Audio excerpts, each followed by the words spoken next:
everybody. Hello. Welcome to the broadcast. I'm down here, just the small Adam over in the corner. Hello. It's prep time. I feel like I'm doing this a lot lately, which is good. You want to have time for preparing for role-playing games. So let me tell you a quick story about how all this came to be. So there's a new Roll20 mini-series on twitch.tv/D&D starting tomorrow at 9 a.m. Pacific, using 3/4 of the cast of Jace Beleren Must Die, with the addition of William White. So William is a person who you might recognize from a bunch of RPG stuff on the internet, but also from the Roll20 Con. This is the first time we got to play together. The Roll20 Con Pathfinder one shot that we did. So they were on that with us. It was me and a bunch of other cool people. You should go check it out. It was fun. But they had a conversation with us afterwards, me and Carlos and William, and we talked about it. And they were like, we would love to play again with you. Anything. If an opportunity comes up, let us know. And I was like, yes. And this is a thing that I run into a lot, where I have this mental list of cool people that I want to play with, but like I'm basically at capacity for role-playing games. So I don't get a lot of chances to play new games, or I don't get a lot of chances to do games with new players outside of one-shots. And what's cool is that when Eberron came out, Carlos and I were talking about how we could kind of show it off. What could we do? And, we talked about the Roll20 Presents crew, like taking a trip to Eberron like we did with Saltmarsh, but we were right at the beginning of Descent into Avernus, and I really want to push forward on that.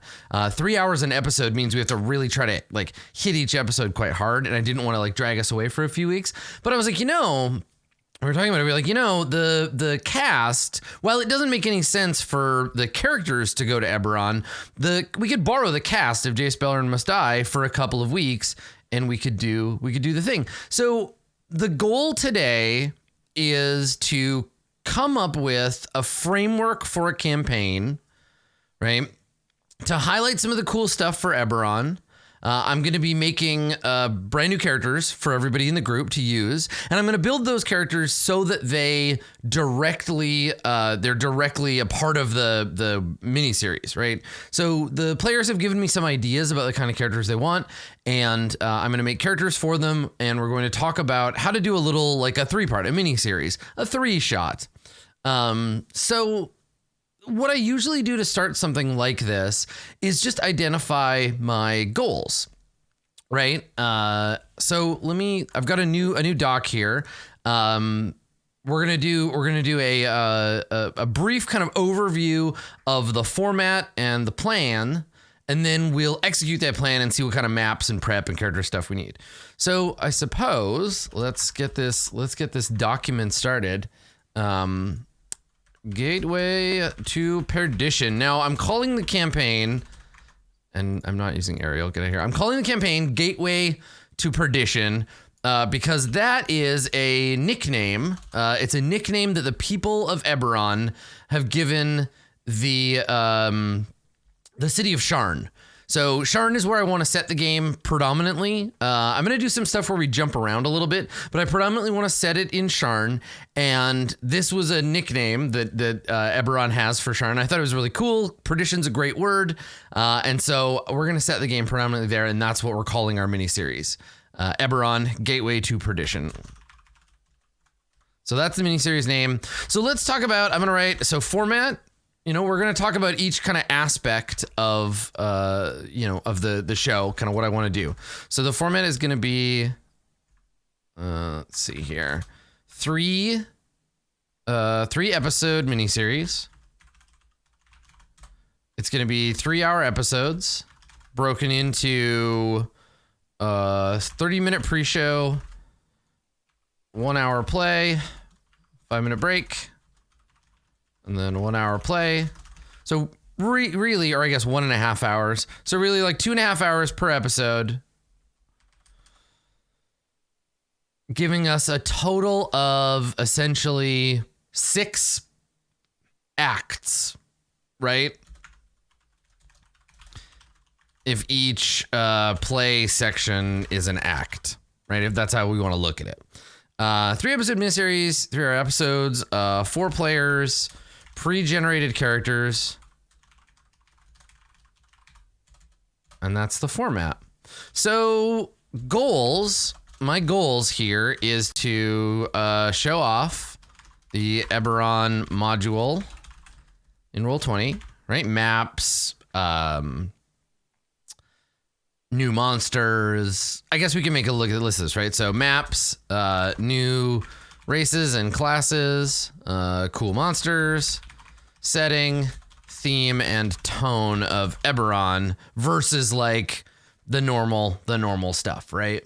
Because I'm not trying to just show off D&D. I want to show like why Eberron is cool. I want to show off like that stuff.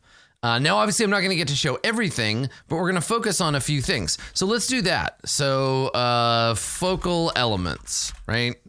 Focal elements of the sort of the brand of the show. So I want to have, what do we need? What makes something truly feel like Eberron, right? And this is part of why I wanted to do this GM prep with an audience, because you probably know more than I do about the finite details of Eberron. So we'll make a big list of a bunch of them, and then we'll cut them down and we'll find what to include. So focal elements, we're looking at Magitech, right? So like airships, trains, mundane magic. Yeah, lightning rail, airship. Yep, that stuff exactly. Magic is technology. We want to look at Warforged, right? We want to look at Artificers. We want to look at dragon marked houses. Yeah, shifters, right? Now I don't want to make a list of everything. Shifters, Kalashtar, and changelings.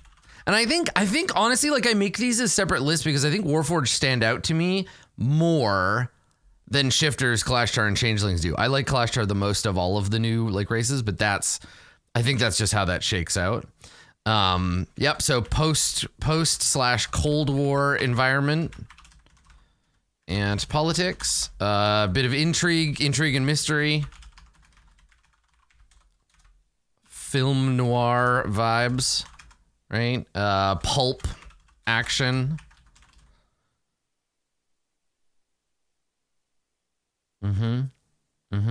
Right, like halflings on dinosaurs, that kind of thing. Yeah, like Sharn itself, right? The city of Sharn.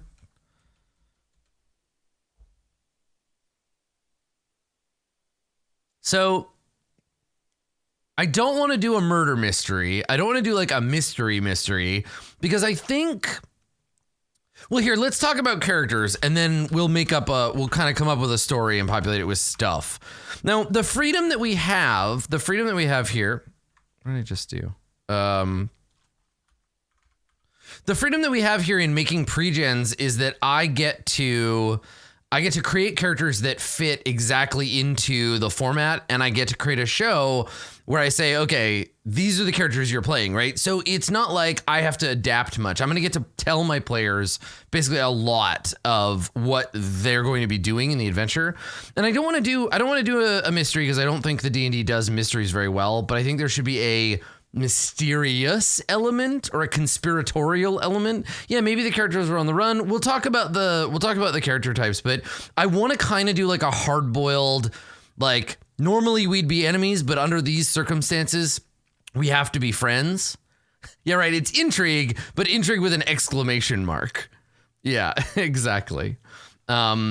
Okay, so let's talk about the characters. So one of the players requested, I'm gonna make notes here. So one of the players requested for characters to play a quote 60-year-old white collar war profiteer straight out of prison, like a bomb ass Martha Stewart type.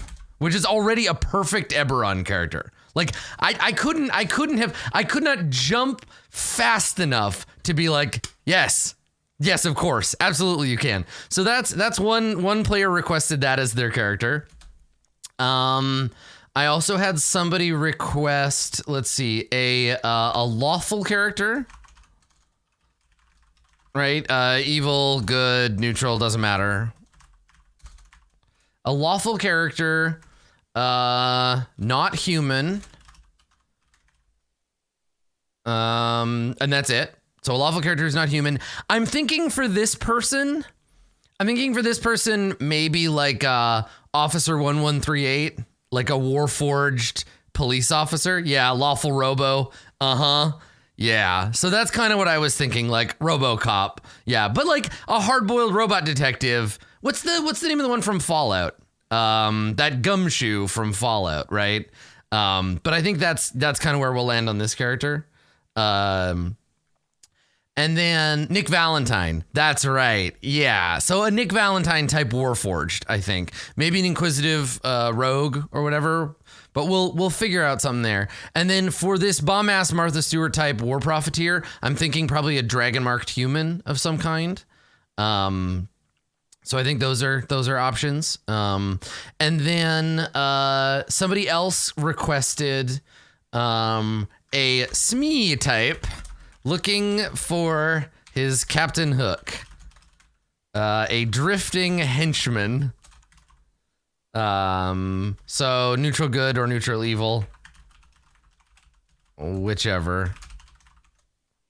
Okay, so a professional hench person. So I could attach this character to either Officer Inspector 1138 or this could be a like sniveling worm tongue type for this war profiteer, right? Somebody like, hey boss, so I've been keeping things together for you since you were in jail, right?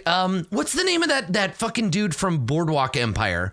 The like whiny kind of high-pitched voice guy who's always like trying to like, they're always having to clean up after his messes because he's such a moron. Somebody like that, right? Somebody who like squeezes their hat a lot, you know, like a nervous kind of sweaty hench person, probably with like a pencil mustache. Yeah. No, not the sheriff, the other dude, the guy that runs the distillery. I can picture him perfectly, but anyway, it doesn't matter. It might be Mickey. I think that might be the guy I'm thinking of. Yeah. And then we have our fourth character. It doesn't matter. Like they pulled a Canadian and they were like, you know what? I'll play whatever character you want me to play. So I have a free spin on that one. So what do we want to do? And also, I really like that people are trying to pick who picked what thing. What I need to do is I need to create bonds between the characters, and I need to create a situation in which they are all involved. So what I think I need, let's talk about tone and themes, right? So like, what makes something? What are the qualities of noir? Right? So like shadowy, intrigue, but not really. Like noir isn't really about intrigue. It's about like things not being exactly as they seem, right? Like lots of crime. Things are not as they seem. Cynical, world weary. Right, that kind of vibe. Oh my god, them fatale. I like it. Actually, that's a great fill-in, right? Like this will be our the funny thing is that everybody's kind of a face in this party. Yeah. Menacing, double cross. Oh yeah, okay. Double cross, betrayal, corruption, right? Corruption is a big part. Hats and smoking. Yeah, hat smoking and rain, but yeah, corruption. In the like structures of power, right? Muted tones. I do like the smoking, hats, and rain, right? It's funny because it's like Blade Runner is a film noir if you cut out all the sci-fi, right? So yeah, like mobsters, organized crime, right? So we got that, lots of crime, like organized, people don't seem to care. Yeah, right. And they'd be magical cigarettes. Exactly. Yeah. And that's a good point. Yeah. Lots of organized crime. Things are not as they seem. Okay, so what we need is... Right, yeah, cynicism, unbalanced scenarios. Yeah, I mean, Mads, you know all about this stuff, right? So, yeah, futility, seeming futility. Struggling against nihilism, which is not a fight you can win, but whatever. Well, I'm glad you're here, Mads. Thank you for your advice, especially on the tone stuff. Because I'm like aware of, like, I know noir enough, but I'm entry level on it. Okay. Yeah, usually there's some kind of like metaphor. Exactly. Yeah. Right. Like how Chinatown is about water rights, but also it's like about a bunch of other shit too. Yeah, okay. All right, struggling against nihilism, and then yeah, regret and a dark past, right? Trying to escape the past. I think we basically have two choices for these characters' backgrounds. They've either just come to Sharn, right? Where they're like I came here to escape my past, right? I came here to get away from my past, but then there's got to be someone who's like, I've lived here all my life, right? I've seen this city. The kind of like, yeah, like slightly Rorschach-y kind of like traumatized. Like I think probably this. I think the Smee type and the Martha Stewart. Smee and Martha Stewart will arrive in town. They'll have some reason to connect with the noir robot. And then I think this other character will be the one that pulls the three of them into the adventure. I think this character will be the catalyst, right? Right? The person who needs the others, needs or hires the others. This is oh god, what's her name from Chinatown? The water guy's what? I can't remember. Anyway, the person who starts the adventure, basically. Normally this would be like the femme fatale who walks into the office, but yeah, this will be the person who does the thing. And then yeah, I don't think the noir robot is the parole officer. I think the police, this is like a former police who's like a private eye now. And as a police, these two used to be enemies, but now they have no reason to be because they're like, I'm not a cop anymore. Yeah. Yeah, no, so Killian, this is the thing. So Killian asked, do you want to give the character who most needs to act to the person who said whatever to what do you want to play? Yes, because it wasn't whatever I don't care. It was I will play whatever the game needs to make it work. Yeah. Can we not call them robots? I mean, they're basically robots. They're artificial. Robots in the same way a golem is a robot. I'm going to keep calling them robots. I mean, technically they're not robots, but whatever. It's a stand-in.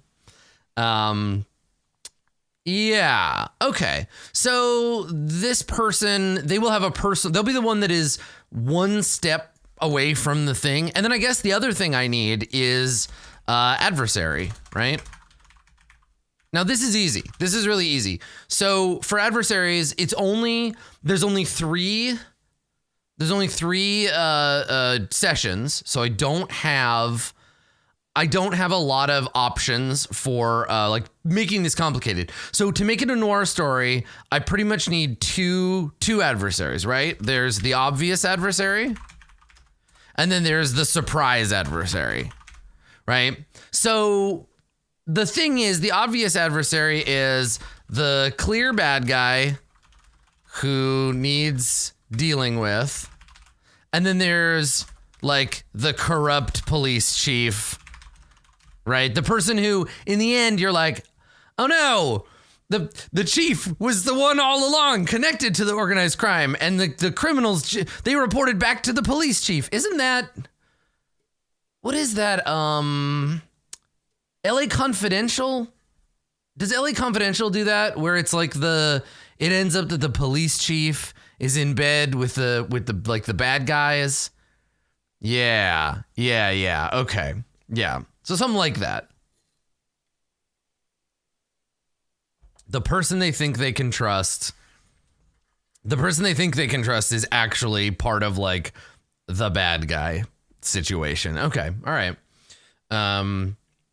Yeah, LA Confidential is the captain take over the drug trade after booting the mob. That's right. Yeah, that kind of thing. Oh, I guess that's the other thing too about film noir is like it's not about big heroic shit, right? It's petty. Noir is super petty. It's never like, ha ha ha, I'm trying to take over the world. It's like, ha ha ha, I'm trying to make $100, right? Like it's never like, yeah, small and petty and like, yeah, right. And like there's this idea that the villain, the real villain, is the world and its shittiness, right? Where you're like, of course things are like this. We live in a gutter.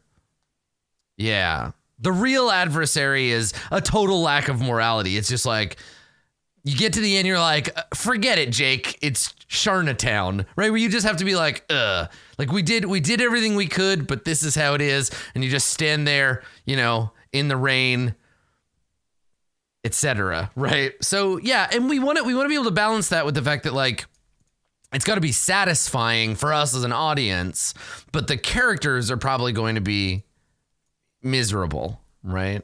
Yeah. So cool. Okay. Well, let's put these characters together, and then I'll like structure the adventure.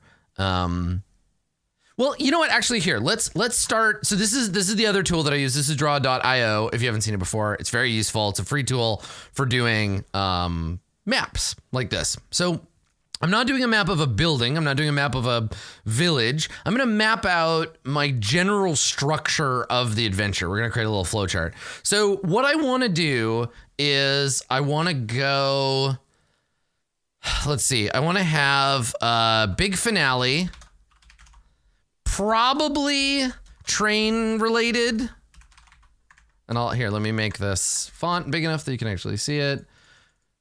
Okay, so this is the thing. The big finale, probably train related. I want to start with this, right? So it'll be like you're all on the train, the windows shatter, you see like, and we'll start at the beginning. I'll be like, you see the captain of police pull the door open and point the gun at you saying, don't move. This is the end of the line or whatever, right? So like some kind of big train finale. I'm going to reveal the corrupt cop. I'm going to reveal the big like fake bad guy at the beginning. And then we're going to be like 1 week earlier. And we're going to go back to now you arrive and these things happen. So we'll have the big finale. We'll have the kind of epilogue, right? But then, you know, noir doesn't really get epilogues, right? Noir doesn't give you the like, and then this happened, and then this happened. It's just like more of the same. So big finale, roll credits, right? So we'll just have these connected. Oops. We'll just have these connected like from the get-go. And then we'll talk about structuring the rest of there we go. Structuring the rest of the adventure. Okay. So so here's the thing, Logan. The great thing about this is that we're in this constrained environment. And so I can just tell the players, I'm going to start at the end. I'm going to reveal the big bad guy. Then we're going to go back and we're going to dramatic irony our way all the way through. Like I'm going to tell my players, this is film noir. We are in director stance, maybe more than our usual game, because we know we only have 3 episodes, so we're all going to work together. And here you go. Here's the bad guy. Now go back and pretend like your characters don't know that, and we're going to work up to the betrayal, right? So before the big finale, right, I guess we have like character introductions. And then this is like a loose structural model. I'm not trying to figure out which like episode this is. We'll have to adjust the timing. So character introductions, initial action, and then probably some kind of like branching option, right? Option A, option B, and then option C. For like a thing they can do And then fake ending.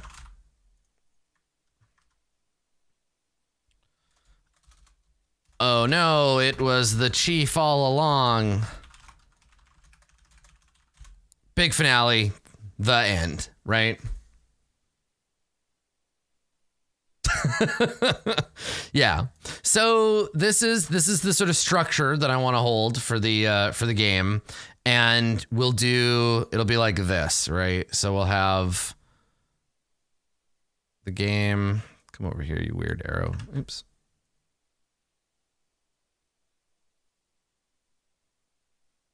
Game start.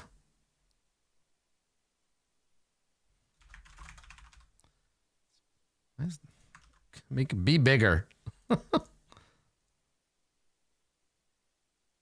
Text. There we go. That's better. Okay. So, let me grab this thing and put it over here. All right. So the game starts here. We start with the big finale.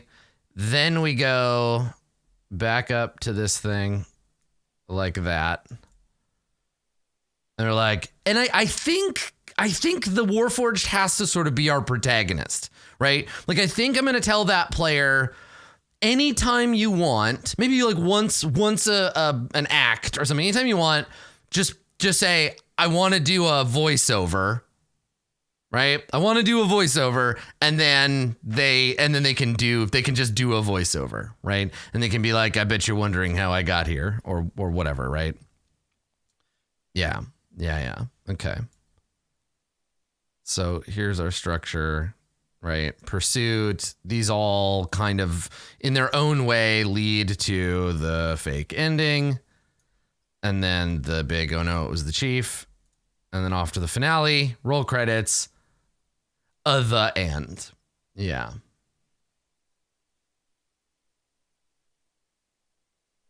Okay, cool. So this is sort of the general structure that I want to go with for the game. I imagine probably this part will take like the most time. Ideally we go like, well, and the thing about the fake ending is that if I start down here after the betrayal, we'll get to the fake ending and we'll be like, yep, we did it. But everybody knows it's not over yet. Like, all the players know. And so that'll create, I think, a fun tension. Right. I need a black and white filter for voiceovers. I mean, I could do that.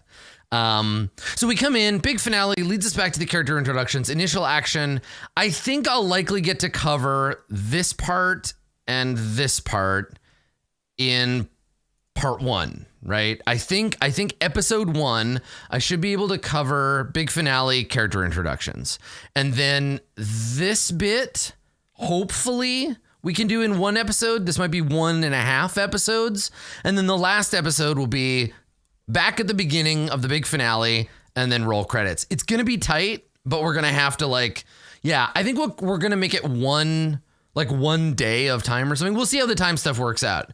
But I think probably, I think that's how we'll structure it. I'm going a little ambitious because I trust the people that I'm playing with to do this.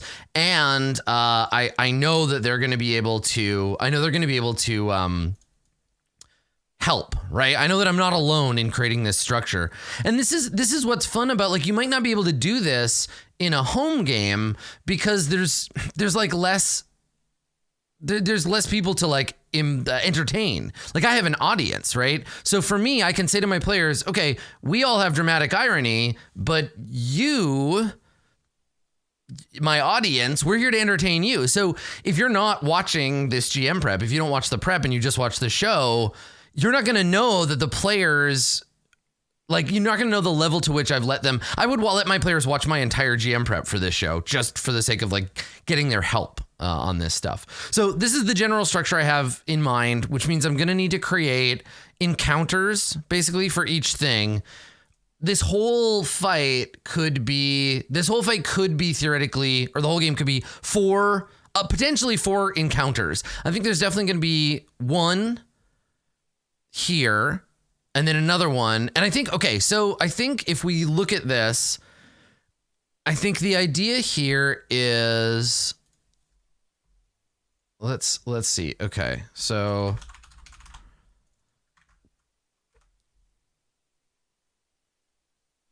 can I put this in different font? I mean, I love Helvetica, but let's stay consistent here. Okay, so the structure of this thing is such that what I'm trying to do is opposition or adversary A, right? Obvious adversary is in conflict with the PCs due to their gritty past, a shared enemy from the war, perhaps.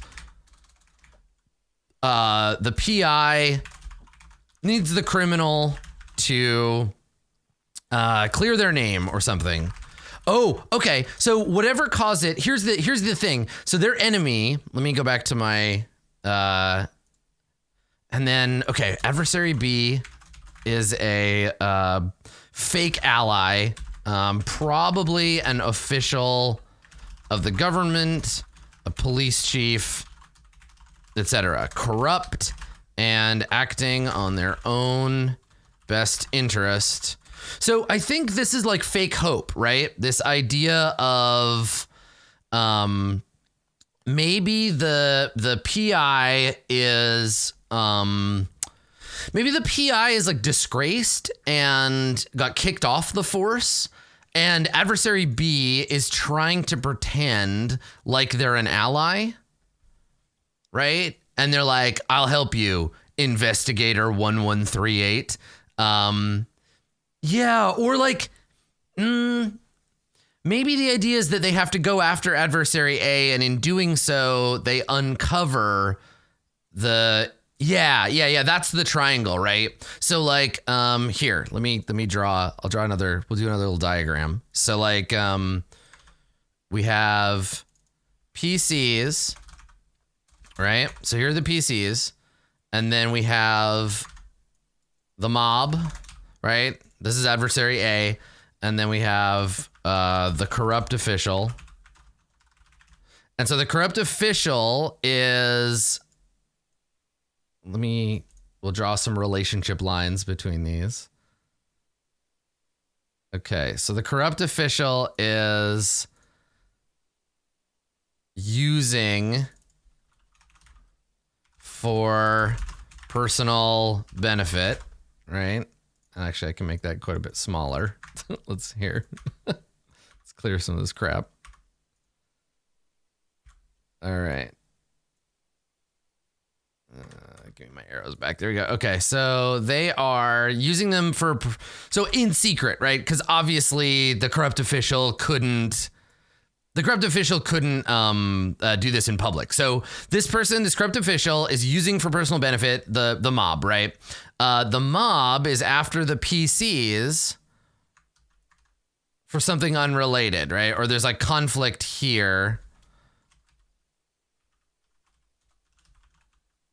No, that's weird. Okay, so is it McGuffin or MacGuffin? I can never remember. So MacGuffin conflict, meaning like the fake adversarial content in the campaign is right here, right? It is MacGuffin. Yeah, I thought so. Okay. So this is what the game looks like it's about, right? Is this conflict here over the thing, and then the PCs and the corrupt official, supposed allies, right? And then later they find out like, oh no, it was actually, they were bad or whatever. Yeah. Is it Mac? I don't know. I've seen it written both. Anyway, it super doesn't matter.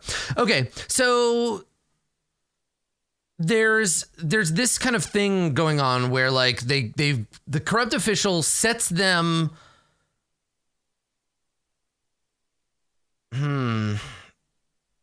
Okay, so we got to think about what the NPCs want here, I guess. Let me go back to my doc. So we want, oh, I can't control tab out of this. I forgot because control tab does something. Okay, so the obvious adversary, these are the mob. They want They work for the surprise adversary. They want power, money, and protection from an official source. And then the surprise adversary operates the obvious adversary, right? They actually secretly in charge. Wants power, money, and not to be found out. Corrupt NPC acts like they're working. Yeah, right. Has a false identity, and then knows a dangerous secret. So, okay. Maybe this catalyst for adventure is someone who knows that the obvious adversary is up to something like dangerous, some kind of bad thing. And then, yeah. And so sets them against the obvious adversary. The catalyst for adventure is the one that also, I think, connects the corrupt police chief. So let me do an NPC list. So I really only need two kind of major NPCs, right? I need the corrupt official. I need the mob boss. And then I basically just need like mob goons and cops.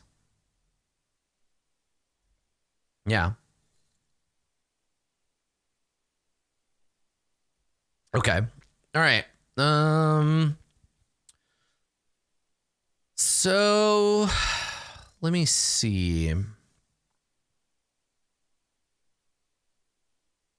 I think what I'll probably do. Yeah, and then I guess like various like trash NPCs, contacts, etc., right? Random people around. Right, the daughter of the mob boss, someone on the run from the mob, something like that. Yeah. People to point players in the right direction. Yeah. Okay. Someone has to fall off a bridge, obviously. So let's talk about that, right? So locales. So den of sin, right? So like a bar, a casino, etc., right? Some kind of dangerous den of sin. What was the name of that guy from Blade Runner with the snake? Taffy Lewis. Any miscellaneous rooftop, bridge fight in the rain,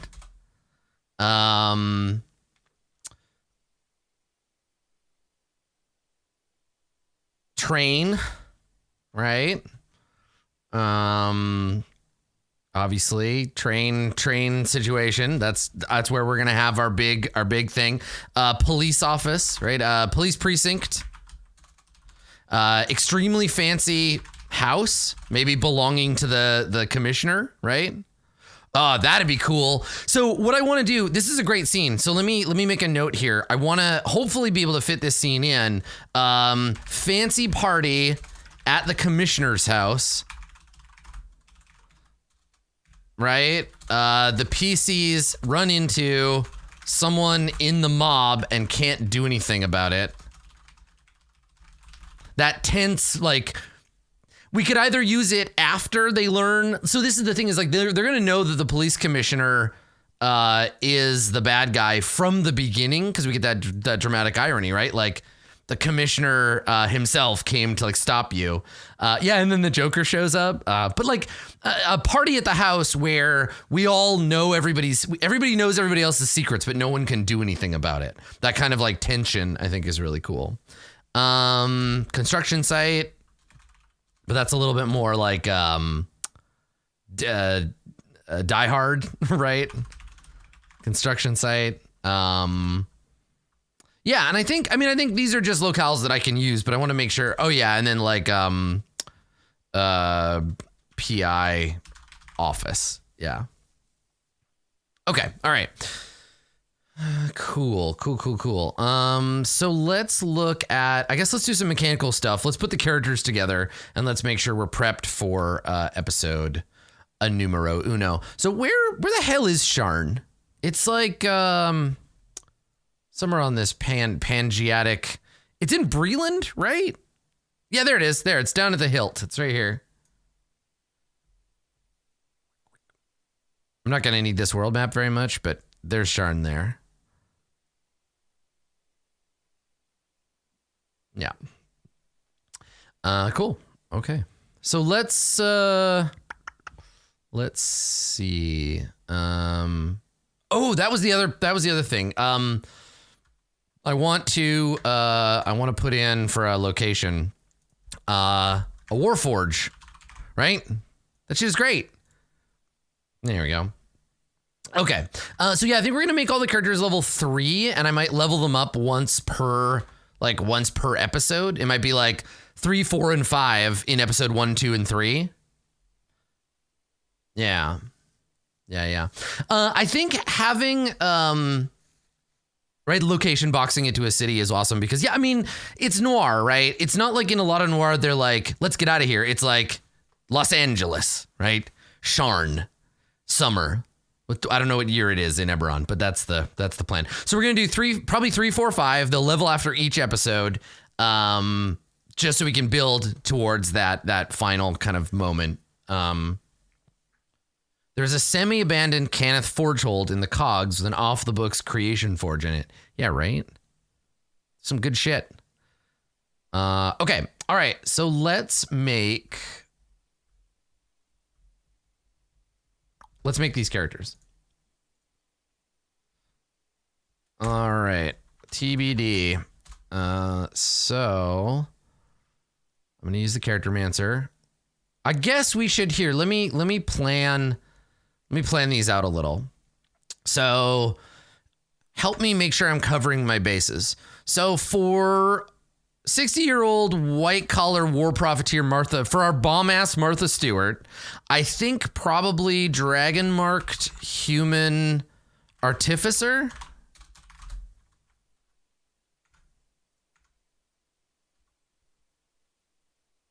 Right? The year is 998. Okay, cool. Yeah, Dragon Mark of Creation, Artificer, like House Cannith, I think. It's Artificer. It's not Artificer. I don't. Anyway. Okay. All right. So Dragon Marked Human Artificer. I think that's good. What alignment do we think?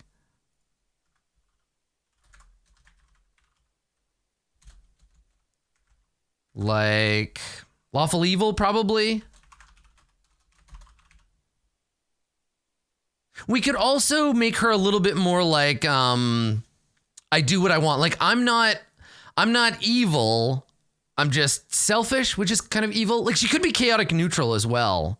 I sort of like Lawful Evil though. I think that's fine. I think War Profiteer, she's not like a badass like chaos mercenary. She could very easily become like a Colonel Kurtz type figure, but I think for right now, she's probably Lawful Evil. Yeah. Okay. And then this is our officer, right? Our Detective 1138. We need a name for this detective though. Like what would he call himself? And it would have to be like a Slade or some kind of like gender neutral kind of noir sounding name. Like Slade or some hard boiled Booker, right? Booker's a great name for it. Yeah.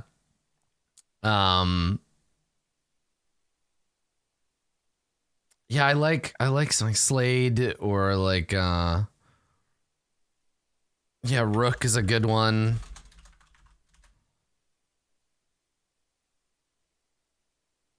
I like Rook quite a lot. Yeah. So like its full name is like Investigative Unit 1138X. But is actually known as, calls themselves Slade or Rook. Murphy's good, but it's a little on the nose, right?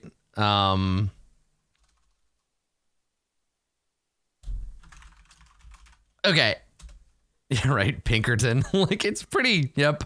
Okay. And then, so for class, we're thinking Inquisitive Rogue, probably.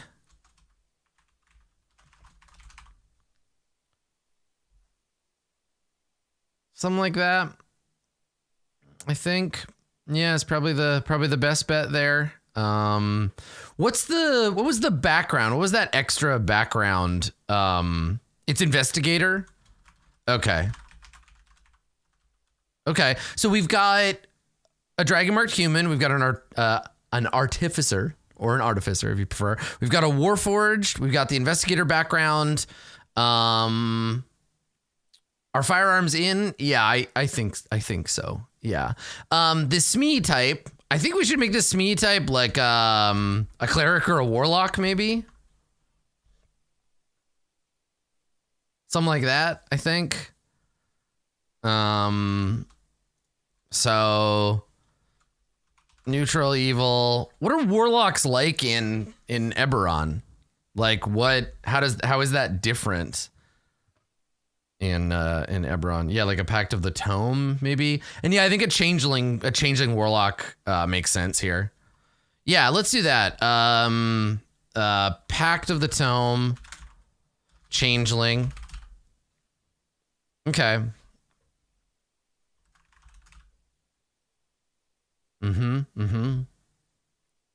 Yeah, I like that. Okay. And then I think our catalyst for adventure then needs to be like a former like heavy, maybe, for adversary A who knows too much and is on the run, right? Like, I think this character is a shifter.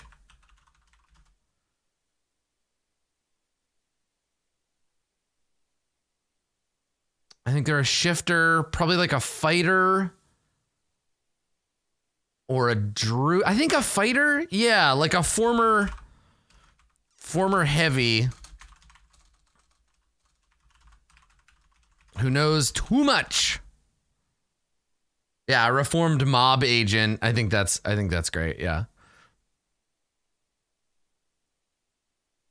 Yeah, basically like Bruce Willis from Pulp Fiction. Yeah.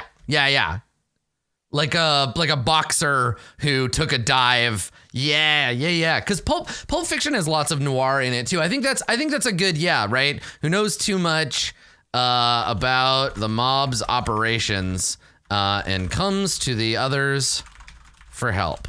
Okay, cool. Yeah, that sounds good. All right, cool. Okay, I'm just making a note to set up PCs for Eberron. I gotta just basically remember to tell the players this. For set up PCs for Eberron background. Okay, all right, so let's make these characters. I gotta make sure my players know this stuff so they know what to do when they get their characters, especially for this catalyst for adventure, right? So we start on the train in the middle of a fight that's almost over, and we're like, all right, you're beating up cops. And then the commissioner himself comes in and he levels his magic wand at you and he says, your meddling is over. Soon this train will hurl off into the void and carry you with it. And then no one will know what I plan to do today. And then we cut back to the beginning. And then, okay, yeah, all right. I think we'll start with like, you're beating up these cops on the train. And I guess I'll have to make 2 copies of the map. No, I can do 1 because we could just start with anyway, whatever. So we'll come back to it. Okay. So let's, oh yeah. He's got to say shit like end of the line. Yeah. Okay. All right. So let's go make these characters.